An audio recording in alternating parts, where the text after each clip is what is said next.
क्या था? भारत में राष्ट्रवाद। इस चैप्टर में हमने प्रीवियस क्लासेस में देखा था कि राष्ट्रवाद किसे कहते हैं, कुछ पॉइंट्स के बारे में देखा था जिसका ऑब्जेक्टिव्स वगैरह बताए थे कि पूछा जाता है। तो कितने लोग बता सकते हैं कि भारत देश कब आज़ाद हुआ? बताओ जी, कब हुआ आज़ाद भारत देश? हाँ, 1449। शाबाश। 15 अगस्त 1947। बैठ जाइए। गणतंत्रता दिवस कब मनाया जाता है? 26 जनवरी। हमारा संविधान कब बना? 1850 1950 को। ठीक है, तो ये सारी चीज़ें के इन्हीं सब सारी चीज़ों के बारे में हमने कुछ चर्चा किया था। और उसके बाद राष्ट्रवाद क्या है उसका मतलब भी हमने बताया था। और एक टर्म की चर्चा की थी, सत्याग्रह। कि कैसे सत्याग्रह में क्या होता है, सत्य के लिए गांधी बाबा ने क्या किया था, सत्य के लिए एक क्या कहते हैं आंदोलन किया था जिसका नाम था सत्याग्रह। उसमें क्या कहते हैं, नील की खेती के लिए, फिर किसानों के हक के लिए, कई तरह के क्या कहते हैं आंदोलन उन्होंने किया था। ठीक है, आज का हमारा टॉपिक क्या है? Rowlatt act. ये आपके एग्जामिनेशन के लिए बड़ा ही इंपॉर्टेंट है। 3 नंबर में पूछता है रॉलेट एक्ट, या ऑब्जेक्टिव में पूछेगा कि रॉलेट एक्ट कब लागू हुआ। तो कब लागू हुआ? 1919 को। इसका क्या था मतलब, प्रावधान इसमें क्या था? तो राजनैतिक कैदियों को बिना मुकदमा चलाए 2 साल तक जेल में बंद रखने का प्रावधान। अब ये क्या था, रॉलेट एक्ट क्या आया? देखा, अंग्रेज लोग यहाँ पर गेम खेला क्या कि उसने रॉलेट एक्ट लगाया। और अगर कोई संदेश किसी को लगे कि संदिग्ध है तो बिना कुछ पूछे, बिना कोई कार्रवाई करे उसको लाओ और जेल में ठूस दो, 2 साल के लिए सजा दे दो, कैद हो गया। तो ये तो कोई बात नहीं हुआ। अगर कोई बड़ा बड़ा दाढ़ी रखे हुए है तो वो आतंकवादी है। और कोई क्या कहते हैं, सामान जेब में क्या कहते हैं, अगर डंटो रख ले तो बंदूक लेके घूम रहा है, नहीं ना। तो इस संदेह के आधार पर क्या था कि अंग्रेजों ने क्या किया था कि जितने भी अब जो उस समय क्रांतिकारी थे, देश के स्वतंत्रता के लिए लड़ रहे थे, उसने दिमाग लगाया कि ऐसे नहीं तो ये वाला एक्ट लगा देंगे ना तो जेल लगेगा कि सुनेंगे कि वो क्रांतिकारी ऊपर धर के पकड़ के जेल में डाल देंगे, तो सब क्रांतिकारी मेन जेल में चल जाएगा, तो फिर लड़ेगा के। अब राष्ट्रवाद, अगर भगत सिंह जो राष्ट्रवाद का के लिए क्या कहते हैं, उन्होंने क्या किया, देश में एक राष्ट्र के प्रति प्रेम को जागृत करने में लोगों को क्या कहते हैं एक मोटिवेशन का काम किया। तो वैसे मेन लोग अगर महात्मा गांधी हो, सुभाष चंद्र बोस हो, जवाहरलाल नेहरू हो, क्या कहते हैं कितने भी जो महान लोग थे, अगर वो नहीं करते तो इतने लोग उनसे मोटिवेट होकर क्या होता है, क्रांतिकारी के युद्ध में देश की आज़ादी के लिए वो लड़ते नहीं करते। तो वो दिमाग लगा के रॉलेट एक्ट लगाया था। लेकिन ये क्या कहते हैं कुछ दिन के बाद ये खत्म हो गया। कैसे? तो बोला गया है क्या पहले कि अगर कोई पूछे कि रॉलेट एक्ट है क्या, तो यह 1919 में आया था। इस एक्ट के कारण कोई भी व्यक्ति अगर संदिग्ध दिखाई दे तो उसे पकड़ दो और उसे 2 साल का सजा दे सकते, बिना कोई मुकदमा चले ले, बिना कोई केस लड़ ले, 2 साल का सजा उसको मिल जाएगा। तो ये गलत था। फिर उसके बाद बोला गया है कि रॉलेट एक्ट का उद्देश्य क्या था। तो इसका मात्र एक उद्देश्य था कि भारत में राजनीतिक गतिविधियों का दमन करने के लिए। राजनीतिक गतिविधि मतलब क्या हो रहा था, क्या राजनीतिक गतिविधि, लोग एक दूसरे से जुड़ रहे थे, अंग्रेजों के विरुद्ध क्या करते, षड्यंत्र कर रहे थे कि कैसे अंग्रेज सब चुट्टन के क्या कहते हैं देश से बाहर निकाले। तो उसके लिए वो तो कहीं भी अगर कहीं एक जगह मिल के मीटिंग करेगा तो उसको लगेगा कि संदिग्ध है, तो बिना पूछले क्या करेगा, उसको जेल में क्या करेगा, रेल देगा। तो ऐसा तो गलत था ना। हो सकता है गांव घर में लोग ऐसे मिल के बैठ के बात करता है। अब जैसे कि आनंद कुमार मोबाइल खरीदे गया तो 4-10 गो की भवाज मोबाइल खरीदे, जब उती कही तब मोबाइल चलबू साथे खरीदे, लेकिन 5-10 रुपया खर्चा करे पर तो जरूर है। तो क्या बात करते रहे, होने से पुलिस आ करे तो जब कोई बात कर रहा चल जेल में, तो कोई बात नहीं ना हुआ। तो वैसा ही कोई मैटर पे वो चाहता तो जेल में करता, तो ये गलत था। तो उसका उद्देश्य मुख्य रूप से यही था अंग्रेजों का कि एक्ट लाएंगे तो लोग क्या कहते एक जगह जमा ही नहीं होंगे, तो किसी चीज़ के लिए प्लानिंग ही नहीं करेंगे, योजना ही नहीं बनाएंगे, तो हमारे विरुद्ध वो करेंगे क्या। अकेले तो कोई नहीं युद्ध लड़ सकता है, आंदोलन कर सकता है। तो आंदोलन के लिए ग्रुप का संगठन, समूहों का संगठन होना जरूरी है। और जहाँ समूह संगठित होगा उसको जेल में डाल देंगे। तो इससे क्या होगा, अंग्रेज का राज और बढ़ेगा। तो उस एक्ट, उसका उद्देश्य क्या था कि जहाँ पे अगर कोई ग्रुप में मिले उसको क्या कहते जेल में डालने की। भारत के क्रांतिकारियों का योजना बनाने में उसको क्या करना, अड़चन डालना था। ठीक है, आगे की ओर चलते हैं।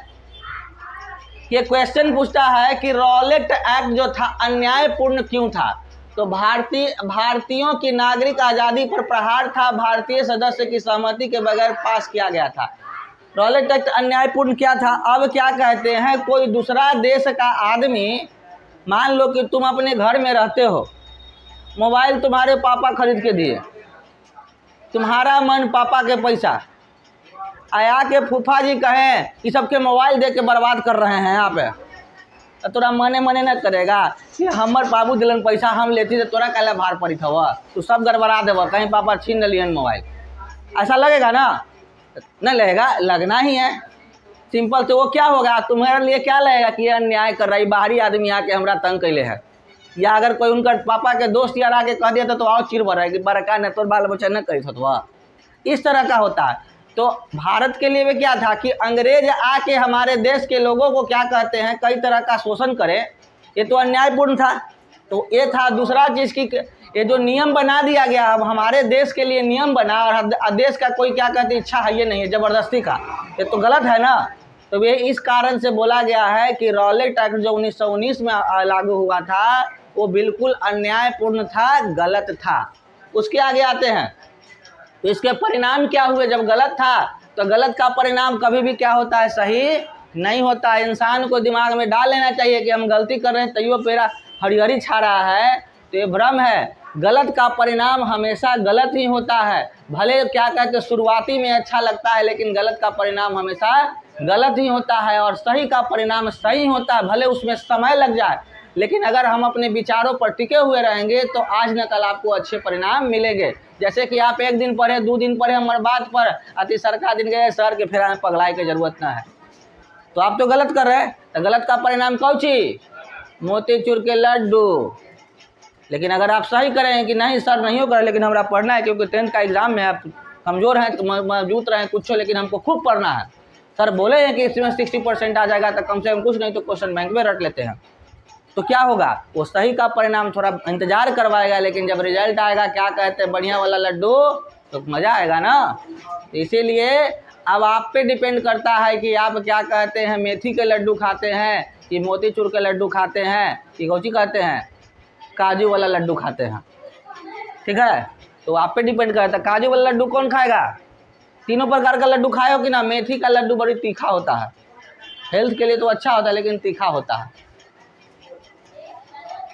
आगे की ओर आते हैं, तो बोला गया इसका परिणाम क्या था। 6 अप्रैल को महात्मा गांधी के नेतृत्व में अखिल भारतीय हड़ताल का आयोजन हुआ। विभिन्न शहरों में रैली हुई, जुलूस हुए, रेलवे वर्कशॉप में कामगारों का हड़ताल हुआ, दुकानें बंद हो गई, राजस्थानी नेताओं को हिरासत में ले लिया गया।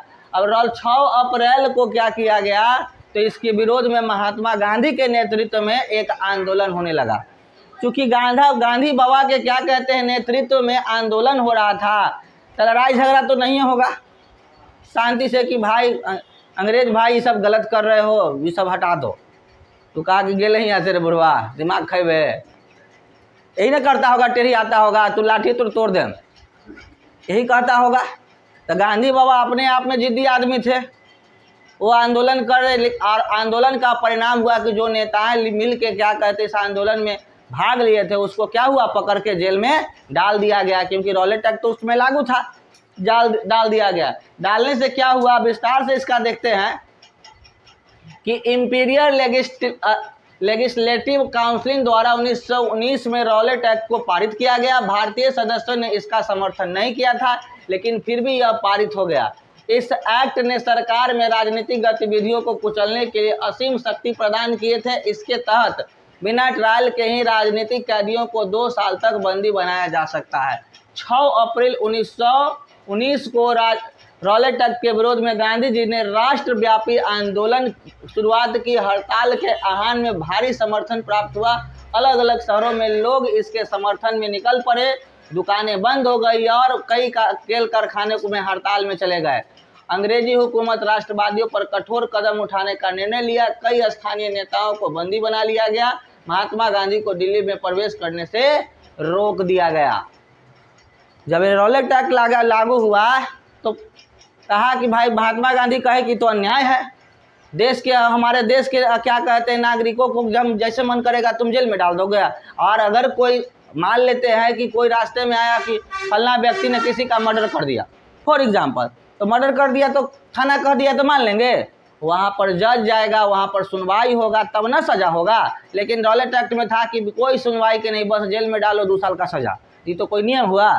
तो इसके विरोध में महात्मा गांधी ने 6 अप्रैल 1919 को एक आंदोलन किया राष्ट्रव्यापी, यानी पूरे देश में।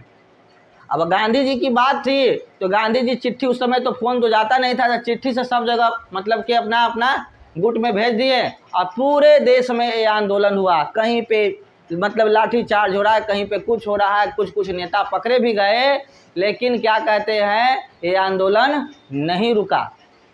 तो ये जो हमारा था रॉलेट एक्ट, बाद में इसका खात्मा हुआ, अंत हुआ। लेकिन रॉलेट एक्ट पूछे तो रॉलेट एक्ट अंग्रेजों के द्वारा बिना भारतीयों की सहमति से बनाया गया एक कानून था जो कि 1919 में पारित हुआ था। इसके तहत अंग्रेज लोग जो कभी भी चाहते तो किसी भी संदेहपूर्ण व्यक्ति को पकड़ के जेल में डाल सकते थे और बिना कोई सुनवाई के, बिना कोई ट्रायल के उसे 2 साल तक सज़ा दे सकते थे। ये नियम प्रावधान बना था जो कि भारतीयों के लिए अन्यायपूर्ण एक क्या कहते हैं निर्णय था, जिसका विरोध 6 अप्रैल 1919 में महात्मा गांधी ने पूरे देश में आंदोलन करके किया। ठीक है, तो ये हमारा क्या था रॉलेट एक्ट। रॉलेट एक्ट आपके एग्जामिनेशन के लिए भी आई है, तो बहुत इंपॉर्टेंट, इसको आप लोग रट लीजिएगा, समझ लीजिएगा, ऑब्जेक्टिव नहीं तो सब्जेक्टिव पूछेगा। अब आता है क्या जलियांवाला बाग हत्याकांड घटना क्या है भाई, ये बड़ा दर्दनाक घटना है। क्या हुआ जलियांवाला बाग हत्याकांड में? तो था अंग्रेज सरकार है। तो बोला गया है कि 10 अप्रैल 1919 को अमृतसर में पुलिस ने शांतिपूर्ण प्रदर्शनकारियों पर गोली चलाई। इसके कारण लोगों ने जगह जगह पर सरकारी संस्थाओं पर आक्रमण किया। अमृतसर में मार्शल लॉ लागू हो गया और इसकी कमान जनरल डायर के हाथों में सौंप दी गई। जलियांवाला बाग का एक दुखद नरसंहार 13 अप्रैल को उस दिन हुआ जिस दिन पंजाब में बैसाखी मनाई जा रही थी। ग्रामीण का एक जत्था जलियांवाला बाग में लगे एक मेले में शरीक होने आया था। यह बाग चारों तरफ से बंद था और निकलने का रास्ता संकीर्ण था। जनरल डायर ने निकलने के रास्ते बंद करवा दिए और भीड़ पर गोली चला दी। इस दुर्घटना में सैकड़ों लोग मारे गए। सरकार का रवैया, हाँ ठीक है जाइए बाय, ठीक है। तो बोला गया है क्या कि इसके बाद क्या कहते हैं,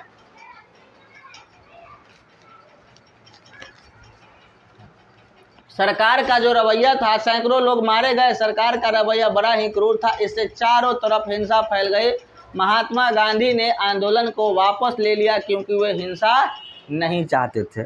अब ये रॉलेट एक्ट इतना बड़ा हो गया था कि लोग जगह जगह आंदोलन कर रहे थे, तोड़ फोड़ कर रहे थे।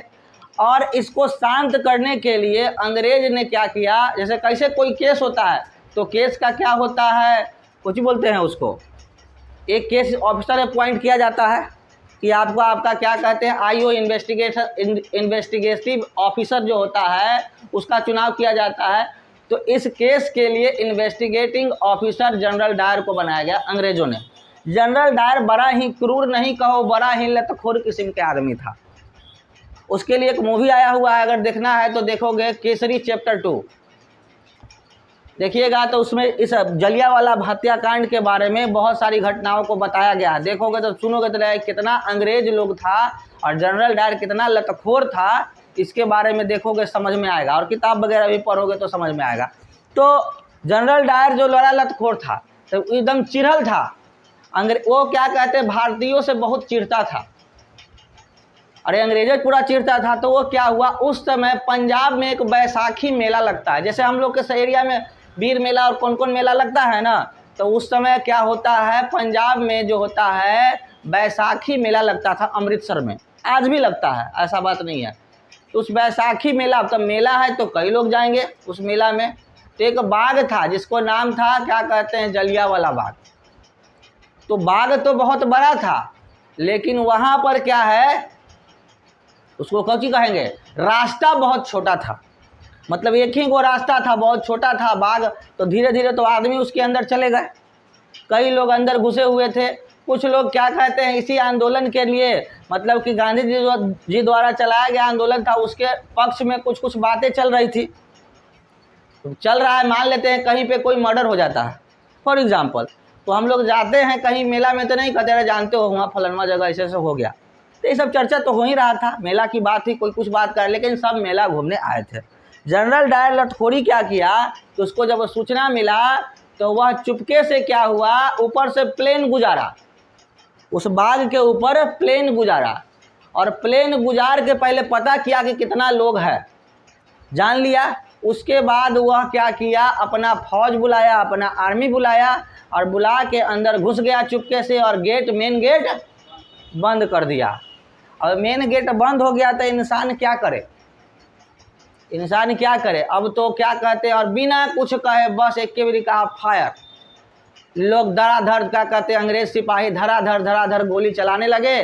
और जब इंसान मरेगा तो क्या होगा, भागवे न करेगा, कोई दरवाजा, कोई क्या कहते हैं दीवार छड़प के भागने का कोशिश कर रहा है, कोई पेड़ छड़प के भागने का कोशिश कर, लेकिन जलियांवाला बाग का चारों तरफ का बाउंड्री इतना ऊंचा था कि कोई उसको छड़प के भाग नहीं सकता था। वहीं पर एक कुआं था, तो जान बचाने के लिए बाई में कुछ लोग कुआं में कूदा, और उसके ऊपर भी लोग कूदा, तो इस डर से भी बहुत लोग मारे गए। और इस तरह से देखते ही देखते वहाँ पर हजारों लाखों की भीड़ में क्या कहते हैं लोग मारे गए। इतना क्रूर हत्या था, यानी बिना कोई गलती के, छोटा ये नहीं कि क्या कहते हैं कोई बड़ा बच्चा, छोटा मेला तो छोटा बच्चा बड़ा बच्चा सब जाता है, महिलाएं पुरुष सब जाते हैं, सबको, किसी एक को भी जनरल डायर ने नहीं छोड़ा, किसी एक को भी जनरल डायर ने नहीं छोड़ा, इतना वो क्रूर था। उसको क्या किया उसने, इस तरह से घटना दुर्घटना में काम सबको मार दिया। और आज भी अगर क्या कहते हैं, जब वहाँ अमृतसर में इस जलियांवाला बाग में जाओगे तो वहाँ पर तुमको बहुत जगह क्या कहते हैं इस तरह की घटनाएं लगेगा, क्या कहते हैं कि इतना क्रूर है था, जब देखोगे तो याद पड़ेगा। तो जो पढ़े हुए जलियांवाला बाग के बारे तो कहा कि यहाँ पर इतना क्रूर घटना हुआ है, लोग लाखों लोग मारे गए, क्योंकि कोई भागने का जगह नहीं, तो कोई दीवार छड़प रहा है, गोली लग जा रहा है, मर जा रहा है, कोई भाई को बचा रहा है, कोई बेटी को बचा रहा है, कोई पत्नी को बचा रहा है, एकदम बाई में सब भागे जा रहा है, मर रहा है। लेकिन इतना क्रूर घटना था। जब चूंकि इस घटना में क्या हुआ, जब इतने लोग मारे गए तो गांधी जी देखो यहाँ पर क्या गलती किए, तो मारे गए तो उसके लिए आंदोलन होना चाहिए था ना, कि हमारे जब आप देश के आदमी को झूठ मूठ के आप क्या कहते हैं मार दिए, या हम लोग आंदोलन ही कर रहे थे, तो आपने कुछ नियम बनाया है तो उसके लिए हमको गलत सही तो नहीं बोलेंगे। तो आपने क्या, इन्होंने क्या किया कि उसके विरोध में नहीं बोला, सीधे क्या किए, रॉलेट एक्ट का जो आंदोलन चल रहा था ये बंद कर दिए। बंद करना गलत। अगर क्या कहते हैं हम किसी समाज में हक के लिए लड़ रहे हैं, उसके लिए शांतिपूर्ण अगर क्या कहते हैं अपने आंदोलन कर रहे हैं, लोग हमको मारेगा तो हम उसको छोड़ देंगे, उसका बदला हम लेंगे। बाद में जाके क्या कहते हैं बदला लिया गया था, ये गांधी जी नहीं लिए थे, गरम दल के नेता कौन लिए थे, इनको फांसी चढ़ा था, मारिए दिए थे कि रुक तोरा सही कर दो, लेकिन मिस्टेक से मरे के दूसरा कोई मर गया था, लगा कि वही है लेकिन दूसरा कोई आ गया, गोली चल गया, मर गया। तो बात की बात है। आगे की ओर चलते हैं। तो जलियांवाला बाग हत्याकांड जो है वो बड़ा ही दर्दनाक है, और इसका अगर देखोगे तो एक मूवी बताया ना, चैप्टर केसरी चैप्टर 2, क्या कहते हैं इसका मूवी है, किसका मूवी है, अक्षय कुमार का, देखिएगा तो उसमें पता चलेगा जलियांवाला बाग हत्याकांड कितना दर्दनाक था। आगे आते हैं, जलियांवाला बाग हत्याकांड का प्रभाव क्या हुआ। कभी कभी पूछेगा जलियांवाला बाग हत्याकांड क्या था, तो ये बता देना। अगर उसका प्रभाव पूछेगा तो ये बताना है। तो बोला गया भारत के बहुत सारे शहरों में लोग सड़कों पर उतर गए। अब किसी का क्रूर निर्मम हत्या करोगे तो भारतीय लोग चुप रहेगा, इमोशंस तो आएगा ना। इसी को तो बोलते हैं राष्ट्रवाद, कि अगर हमारे देश के व्यक्ति को मारोगे, चाहे वो क्या कहते हैं कश्मीर का हो या क्या कहते हैं दिल्ली का हो या पंजाब का है, तो वो भारतीय, मारोगे तो यहाँ बिहारी भी वहाँ से उठ के खड़ा होगा, वहाँ से राजस्थानी भी उठ के खड़ा होगा, जयपुरिया भी उठ के खड़ा होगा, क्योंकि है हमारा क्या कहते हैं राज्य अलग है, डिस्ट्रिक्ट अलग है, ब्लॉक अलग है, गांव अलग है, लेकिन है तो हम लोग भारतवासी।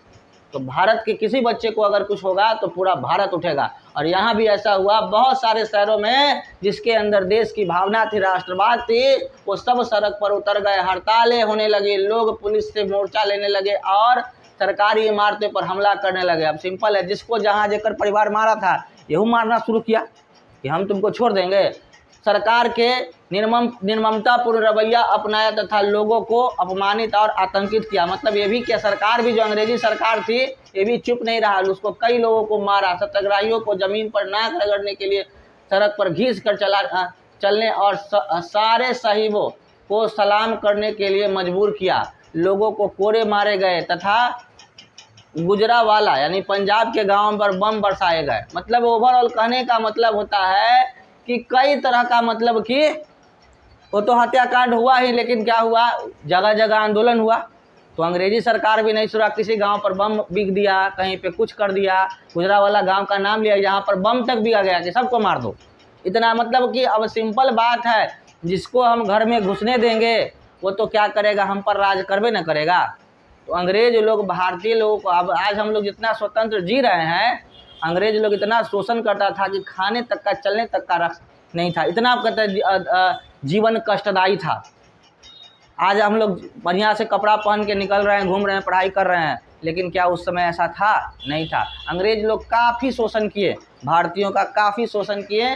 तो बोला गया, और हिंसा फैलते देख महात्मा गांधी ने रॉलेट सत्याग्रह वापस ले लिया। हमने पहले ही बताया कि जब बहुत ज़्यादा हिंसा फैला तो अंतिम में क्या कहे गांधी जी कि अब ऐसे तो सब मर ही जाएगा, तो हम तो चाहते थे कि शांतिपूर्वक क्या कहते इस रॉलेट एक्ट को हटा दिया जाए, लेकिन हटाने का हम तो चाहे कि देशवासी बचे, लेकिन देशवासी और इसमें मर रहे हैं। तो अंत में क्या कहते, वो कहे कि हम इस आंदोलन को ही वापस ले लेते हैं। तो वापस ले लिए। फिर उसके बाद बोला गया है आंदोलन की विस्तार की आवश्यकता। इसका विस्तार की क्या आवश्यकता थी? तो रॉलेट सत्याग्रह मुख्यतः शहरों तक ही सीमित था। महात्मा गांधी को लगा कि भारत में आंदोलन का विस्तार होना चाहिए। उनका मानना था कि ऐसा तभी हो सकता है जब हिंदू मुसलमान एक मंच पर आए। बोला गया क्या कि सत्याग्रह तो ठीक था, लेकिन जो शहरों में था तो जो जाना, आज भी देखो, अगर क्या कहते आज न है कहीं पे होता है तो मोबाइल, यूट्यूब और क्या कहते हैं फेसबुक का ज़माना है, आपका क्या पेपर का ज़माना है, सोशल मीडिया का ज़माना है। एक कहीं दिल्ली में घटना होता है तो पूरा देश जान जाता है, देश क्या विदेश जान जाता है मात्र 5 मिनट के अंदर में। लेकिन पहले तो ऐसा कोई सुविधा नहीं था। तो गांधी जी का मानना था कि इसका विस्तार, ये जो आंदोलन था, सत्याग्रह हुआ था रॉलेट एक्ट के विरुद्ध, तो ये आंदोलन और विस्तारित होता तो इसका फायदा होता। कैसे विस्तारित होता? तो ये शहरों तक ही सीमित न रह के गाँव इसका विस्तार होता, जिससे कि लोग जागरूक होते, लोग जानते। क्योंकि जलियांवाला बाग हत्याकांड हुआ और होके बंद हो गया, होते होते तब जाके कई लोग जाना, क्योंकि कोई सूचना का प्रावधान नहीं था। लोग पेपर पढ़ता था, तो पेपर में कितना बात कौन जानता है, गांव तक पेपर जाता है कहाँ? आज भी हमारे भारत में, बिहार में कई ऐसे गांव हैं जहां पर पेपर जाता ही नहीं है। तो उस समय आज़ादी से पहले के 1919 की बात है, तो उस समय और जाता होगा पेपर? नहीं जाता होगा, तो लोग जानते ही नहीं थे। तो गांधी जी का मानना था, उनका विचार था कि इस आंदोलन का सफलता का न होने का कारण एक है कि इसका विस्तार पूरी तरह से नहीं हो पाया, लोग नहीं जाने, इसीलिए ये असफल रहा। आगे की ओर, और वो चाहते थे कि ये सफल तभी होगा, वो बोले कि ये सफल तभी होगा जब खाली हिंदू लड़ेगा तो नहीं होगा, खाली मुसलमान लड़ेगा तो नहीं होगा। हमारे देश में उस समय हिंदू और मुसलमान, सिख ईसाई सभी थे, लेकिन हिंदू और मुसलमान 2 बड़ी संख्या में लोग रहते थे। तो कहते थे कि हिंदू मुसलमान सबको एकजुट होके लड़ना होगा, तभी जाके हम अपने आंदोलन का सही से क्या कहते हैं आंदोलन में जीत की प्राप्ति कर सकते हैं। अब अगला आता है खिलाफत का मुद्दा। बोला गया खिलाफत शब्द खलीफा से निकला हुआ है, जो कि ऑटोमन तुर्की सम्राट होने के साथ साथ इस्लामिक विश्व का आध्यात्मिक नेता भी था। प्रथम विश्व युद्ध में तुर्की की हार हुई थी। यह अफवाह फैल गई थी कि तुर्की पर एक अपमानजनक संधि थोपी जाएगी, इसीलिए खलीफा की तत्कालिक शक्तियों की रक्षा के लिए मार्च 1919 में अली बंधुओं द्वारा बंबई में एक खिलाफत समिति का गठन किया गया था। बोला गया है क्या कि प्रथम विश्व युद्ध का समय था, 1919 की बात की जा रही है। तो उस समय क्या हुआ था, प्रथम विश्व युद्ध समाप्त पे ही था, समाप्ति हो गया था, 18 में समाप्त हो गया था। तो ये होता है ना कि इसको बोलते हैं र्यूमर्स। र्यूमर्स समझते हो? अफवाह। अफवाह फैला कि क्या कहते हैं, तुर्की पर क्या कहते हैं, अफवाह हुआ कि तुर्की जो होता है प्रथम विश्व में तुर्की की हार हुई है, यह अफवाह फैल गया जिससे, और उस पर क्या कहते हैं, हार तो हुआ है लेकिन उस पर क्या होते हैं, उस होता है कि वो हार गया तो चलो तुम हार गया, तुम अपना साइड हटो। एक होता है कि हार हो गया फिर भी उसको बहुत वहाँ के महिलाओं को पुरुषों को कई तरह से परिताड़ित किया जाता है, तो उसको बोलते हैं अपमानजनक, बेइज्जती। एगो हराना एगो बेइज्जती करके हराना, दोनों अंतर होता है। तो इस तरह की अफवाहें फैली और जिसके विरोध में क्या कहते हैं, गांधी जी ने, महात्मा गांधी ने खिलाफत का मुद्दा उठाया और जिसे हम लोग एक आंदोलन के रूप में जानते हैं। ये कहीं भी थे तो गांधी बाबा बस शुरू हो जाते थे, कैसे कैसे, रुको हम लाठी लेके शुरू होते हैं। इनका काम ही यही था कि बस अपना लाठी लिए और गांधी जी क्या कहे थे, आंधी बन जाते थे और हवा में सबके उड़ैले चलते थे। तो यहाँ पर फिर से उन्होंने, गांधी जी आंधी बन गए और रॉलेट सत्याग्रह की असफलता के बाद से ही महात्मा गांधी पूरे भारत में और भी ज़्यादा जनाधार वाला आंदोलन खड़ा करना चाहते थे। जब क्या हुआ, रात हो गया क्या जी, 6:30 हो गया पूरे 22 ना हुआ भैया, चलो हो जाएगा, इसको क्लियर कर देंगे। तो बोला गया है कि जब रॉलेट एक्ट का जो आंदोलन क्या हुआ, मतलब सक्सेस नहीं हुआ था, सफल नहीं हुआ था, तो इसके लिए उसी समय वो कहे भी थे कि हिंदू मुस्लिम सब एक होगा तभी जाके क्या कहते हैं ये आंदोलन सफल होगा। तो उसी समय से वो चाह रहे थे, वो तो मुद्दा खोज ही रहे थे कि कोई मुद्दा मिले कि फिर हम लाठी लेके घूमल चले, ठीक है। तो ये क्या कर रहे थे, इनको जनाधार चाहिए था, गांधी पूरे भारत में और जनाधार वाला आंदोलन करना चाहते थे। उन्हें विश्वास था कि बिना हिंदू और मुस्लिम को एक दूसरे के समीप लाए ऐसा कोई अखिल भारतीय आंदोलन खड़ा नहीं किया जा सकता, इसीलिए उन्होंने खिलाफत का मुद्दा उठाया। अब खिलाफत आंदोलन क्या था, मुसलमानों के लिए था। तो इन्होंने क्या किया कि मुसलमान के लिए मुद्दा उठाया, ये इसलिए उठाया, बड़ा राजनीतिक आदमी थे। ये कहे कि अब हिंदू के पक्ष में मुसलमान हो, तो मुसलमान कहा कि ना भी गांधी जी जो हैं मुसलमानों के बारे में सोचते हैं, तो हम अगर मुसलमान के लिए उठाएंगे तो मुसलमान सोचेगा ना जी कि ना हमारे बस में है, तो और आदमी से जुड़ेंगे, तो और आदमी से जुड़ेंगे, तो जब वो आंदोलन कोई करेंगे देश के लिए तो पूरा देश उस पर खड़ा हो जाएगा, हिंदू भी खड़ा मुसलमान भी खड़ा, तो बहुत ज़्यादा जनसंख्या होगा।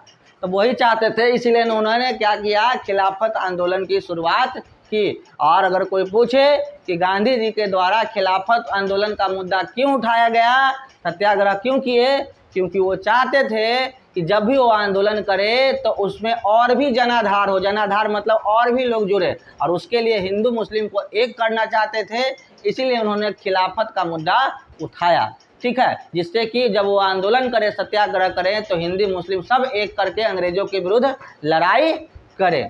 कोई दिक्कत? आगे की ओर चलते हैं, हिंद स्वराज।